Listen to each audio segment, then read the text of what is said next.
Hello viewers, welcome back to my channel. My name is Swati. आज की इस video में हम डिस्कस करने वाले हैं class 6 maths chapter 3 playing with numbers का एग्जाम्पल 9।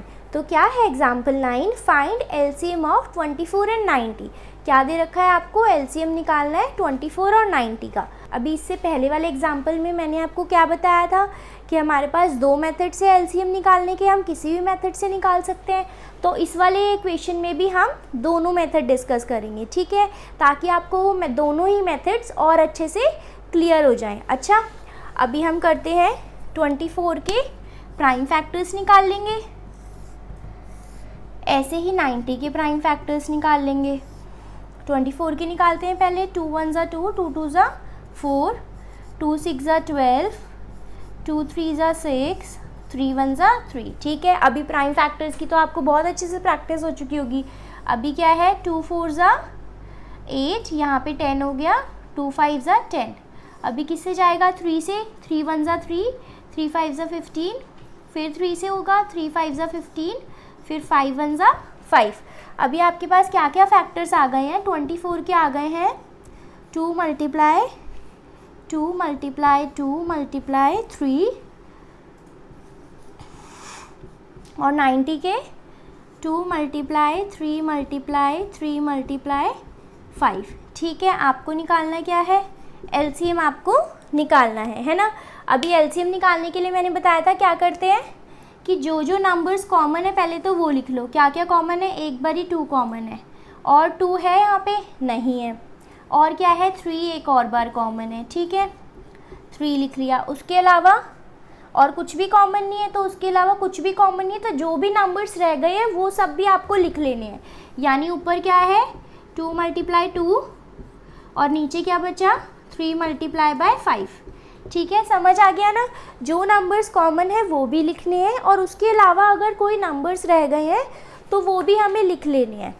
तो अभी इसको मल्टीप्लाई कर लो, क्या आएगा?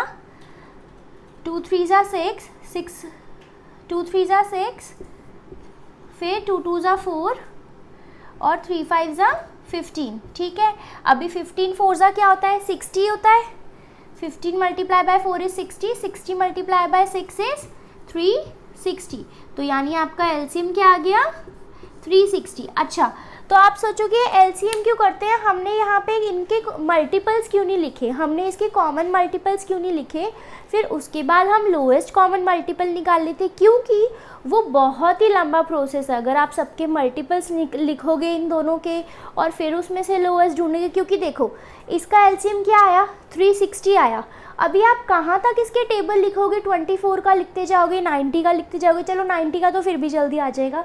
24 का कितना ज़्यादा आप टेबल्स लिखोगे, कितने सारे मल्टीपल्स लिखोगे, तब जाके 360 पहला नंबर आएगा जो कि कॉमन होगा। ठीक है, तो ये मेथड इसीलिए बनाया गया है ताकि आपका जो एलसीएम है यानी लोएस्ट कॉमन मल्टीपल है वो जल्दी से आ जाए। ये नहीं कि आपको सारे मल्टीपल्स लिखने पड़े सारे नंबर्स के, उसके बाद उनमें से कॉमन मल्टीपल देखना है, क्योंकि ऐसे तो मल्टीपल्स बहुत सारे हमें लिखने पड़ेंगे, तब जाके हमारा फर्स्ट मल्टीपल आएगा जो कि कॉमन होगा। ठीक है, क्लियर हो गया। अभी सब कहते हैं कि हमें थोड़ा कन्फ्यूजन है कि एलसीएम और एचसीएफ में डिफरेंस क्या है। तो देखो, चलो इसी की बात कर लेते हैं हम। इसमें दे रखा है 24 और 90। अगर अभी इसी क्वेश्चन में आपको कह रखा होता कि आप इसका एचसीएफ भी निकालो, तो आप एचसीएफ क्या कर लिखते? एचसीएफ में क्या करते थे? सिर्फ वो नंबर लिखते थे जो कि कॉमन है ना। तो 2 मल्टीप्लाई बाय 3, यानी अगर आपको इसमें एचसीएफ निकालना होता तो आपका एचसीएफ क्या आता? 6 आता, है ना।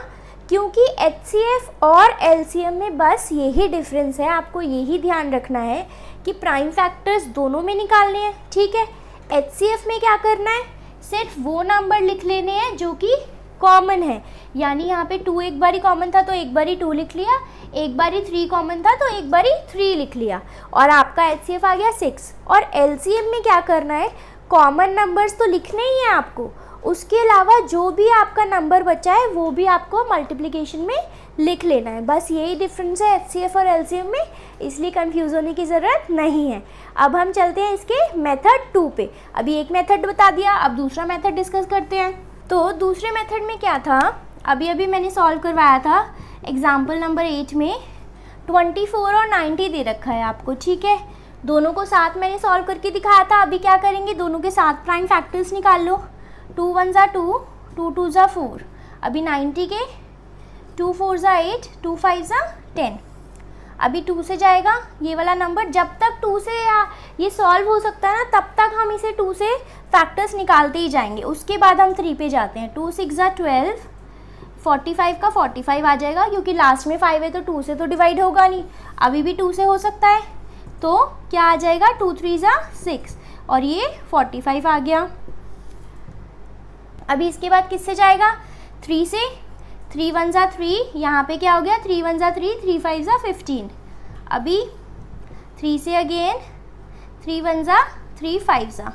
फिर किससे जाएगा, 5 1 ज़ा 5 और लास्ट में क्या बच गया, 1। अभी आपके क्या क्या फैक्टर्स आ गए, ये सारे आपके फैक्टर आ गए। यानी आपका एलसीएम जो होगा इस मेथड के अकॉर्डिंग क्या होगा, एलसीएम आपका आंसर सेम ही आना है, डोंट वरी अबाउट दैट। लेकिन बस मेथड थोड़ा सा अलग है। इसमें हमने दोनों के साथ प्राइम फैक्टर्स निकाले हैं, उसमें हम अलग अलग निकालते हैं। तो क्या होंगे इसके factors, 2 multiply by 2 multiply by 2 multiplied by 3 multiply by 3 multiply by 5। अब इसे सॉल्व कर लो। 2 2 ज़ा 4, 4 2 ज़ा 8, 8 5 ज़ा 40 और 3 3 ज़ा 9, 9 4 ज़ा 36 और एक 0। देखा, अभी उस वाले मेथड से आपने सॉल्व करा तो भी आपका आंसर 360 आया था, और दोनों का साथ में एलसीएम निकाला तो भी आपका आंसर 360 ही आया। ऐसा नहीं है कि आंसर कुछ अलग आएगा, दोनों मेथड से ही आपका आंसर सेम आएगा। बस ये है कि आपको वो मेथड ज़्यादा इजी लगता है तो उस मेथड से कर लो, और लेकिन आपको ये दोनों ही मेथड आने चाहिए, तो इसलिए मैंने आपको दोनों मेथड सॉल्व करा दिए। तो इस वाले मेथड से भी कर सकते हो अगर ये ज़्यादा ईजी लगता है। ठीक है, क्लियर हो गया। अभी हम चलते हैं इसके नेक्स्ट एग्जाम्पल पे।